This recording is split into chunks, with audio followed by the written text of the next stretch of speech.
एक महत्त्वाची बातमी, निवडणुकीत मला पाडण्याचे प्रयत्न झाले असं बी आर पाटलांनी म्हटलंय।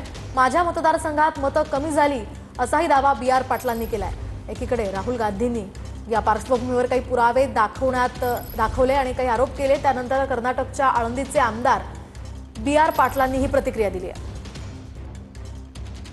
सांगा नेमका आता राहुल गांधींनी तुम्हाला मंचावरती बोलवलं होतं, तुमचा आरोप नेमका काय होता? माझा आरोप असा आहे की फर्जी डिलीटला ते फॉर्म नंबर 7 ऑनलाईन देऊन ते मला पडायचे जे प्रयत्न झाले, जर 5994 वोट डिलीट झाले असते तर मी पडत होतो। त्यामुळे 18 इलेक्शनमध्ये आम्हाला फक्त 672 मध्ये मी पडलो। हे मोठे साजिश आहे, हे गँग आहे।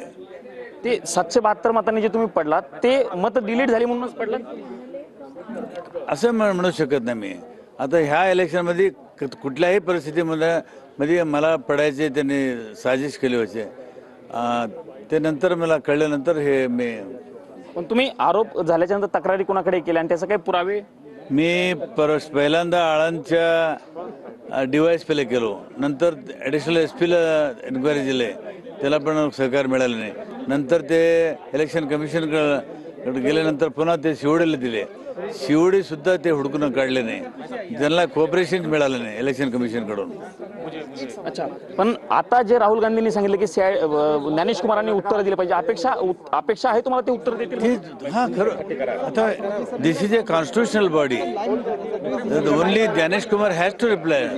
एक शेवटचा प्रश्न आहे, कर्नाटकात नाही तर महाराष्ट्रातही झाला असेल, कारण राहुल गांधींनी सगळ्यात पहिला महाराष्ट्राचा आरोप केला होता। संपूर्ण देशभर चालू आहे, देशभर